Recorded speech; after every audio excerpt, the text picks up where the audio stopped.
الصلاة خير من النوم. لوگ کہتے ہیں میں یتیم خانے سے ڈھونڈ کے لا رہا ہوں، میں فلاں غریب بستی سے ڈھونڈ کے لا رہا ہوں. صحیح بات ہے، سب طرف سے لا، لیکن پہلے اپنا گھر دیکھ. پہلے حقدار تیرے رشتہ دار ہیں. آج کل تو لوگوں کو رشتہ داریوں میں رشتہ کرنے میں تھوڑی سی تھوڑا نیا ڈھونڈو، پھر نیا ڈھونڈتے تو پھر نیا ملتا ہی ہے. ہاں ہنسنے کی بات نہیں، وہ نیا تو نیا ہی ملتا ہے. پھر حضور علیہ السلام نے اپنی سب سے چہیتی بیٹی باہر نہیں دی، مولا کائنات کو دی. جبکہ بڑے بڑے رئیس، بڑے بڑے متقی، بڑے بڑے پرہیزگار مانگ چکے ہیں. آقا علیہ السلام نے فرمایا اللہ کے حکم کا انتظار بھی تھا.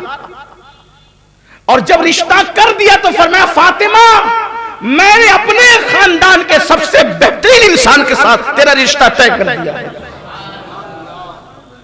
بعد میں وہ ترتیب چلتی رہی اور اس کی ایک تفصیل ہے.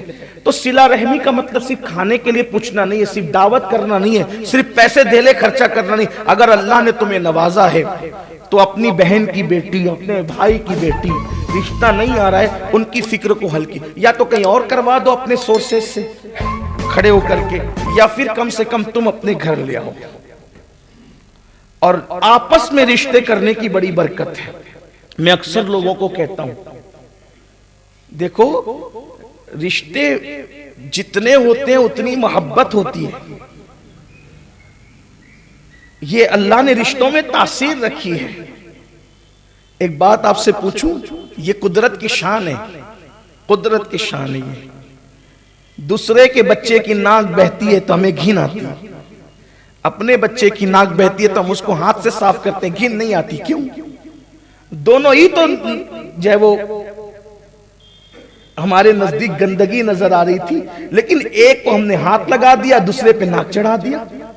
یہ رشتے ہیں جو انسان کو محبت کرنے پہ مجبور کر دیتے ہیں. اور رشتوں میں محبت اللہ کی نشانیاں ہیں. یہ آپ دیکھیں ایک اجنبی لڑکی جس کو کبھی دیکھا بھی نہیں، صرف کہہ دیا کہ قبول ہے. وہ قبول ہے کہ جملے میں کیا تاثیر ہے؟ یہی تاثیر ہے نا کہ وہ جڑ گئی ہے آپ سے رشتے میں. رشتے میں جڑنا تھا کہ اور جو پرانے رشتے تھے وہ بھی اتنے قریبی نہ ہو سکے جس قبول نے اتنا قریب کر دیا، اتنا قریب کر دیا.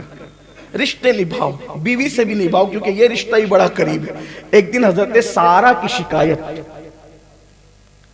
حضرت سارہ کی شکایت ابراہیم خلیل اللہ نے کی، اللہ میری بیوی تھوڑی سی ذرا میرے ساتھ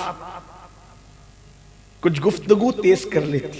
عورتیں ہیں، حالانکہ کوئی معمولی خاتون نہیں ہے سارہ، جس کی رضا کو قدرت نے خلیل اللہ کے لیے اپنی رضا قرار دیا.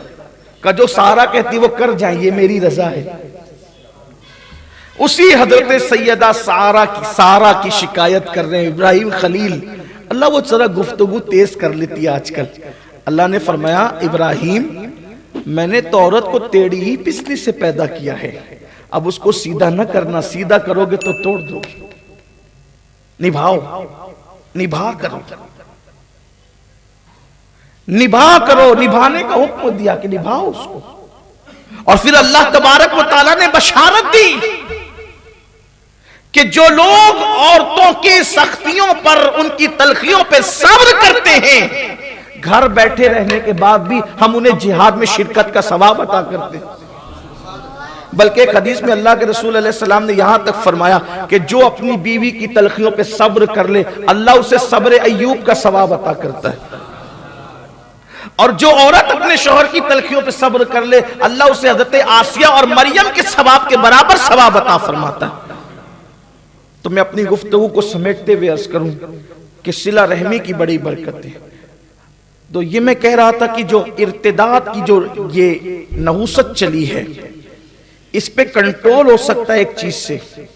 ہر مالدار اپنے مال کا اثر اپنے رشتہ داروں پر ظاہر کرے. صدقہ رشتہ داروں کو دینے میں اولیت دے. میں سمجھتا ہوں ہر مالدار اگر اپنی فیملی سنبھال لے انشاءاللہ تبارک و تعالی ہوگا یہ کہ سب لوگ خوشحال ہو جائیں گے. کیونکہ اللہ تعالیٰ نے مسلمانوں میں اتنے زکوٰۃ دینے والے پیدا کیے ہیں کہ ہر آدمی 2-4 آدمی مل کر اپنا پورا خاندان سنبھال سکتے. غربت کا خاتمہ ہوگا. اگر آپ چاہتے ارتداد پر یا ارتداد کی اس تحریک پر بند باندھیں تو ہماری پہلی ذمہ داری یہ ہے کہ ہم اپنی قوم کو مالدار بنائیں اور اس سے پہلے دیندار بنائیں, مذہبی ایجوکیشن دیں. تب کہیں جا کر کے جو ہے ارتداد پر صرف چیخنے سے کچھ نہیں ہوگا, تقریریں اس کا حل نہیں ہے, اخبار کی تحریر اس کا حل نہیں ہے, یوٹیوب چینلوں پہ بیٹھ کر کے اس پر گفتگو کرنا, ڈیبیٹ کرنا اس کا حل نہیں ہے. ارتداد کی اس تحریک کو روکنے کا ذریعہ ہے قوم کی بیٹیوں کو اسلامی ایجوکیشن دو, ان کو دینی تعلیم دو اور پھر ان کی ضرورت پوری کرو, ان کو مالدار کرو, ان کو پیسے سے مدد کرو, سپورٹ کرو. انشاءاللہ تبارک و تعالی ہم اس بدترین تحریک پر ابھی بھی کنٹرول کر سکتے ہیں. اور الحمدللہ چند ایک انگلیوں پہ گننے کے برابر لوگ ہیں جو ہے وہ اس طریقے سے بگڑے ہوئے ہیں, ورنہ آج بھی مسلمانوں کی اکثریت اللہ تبارک و تعالیٰ نے ایسے رکھی ہے کہ لوگ فاقہ کشی سے مر جانا گوارا کرتے ہیں لیکن مذہب اسلام کو چھوڑنا گوارا نہیں کرتے. آج بھی یہ غیرت موجود ہے.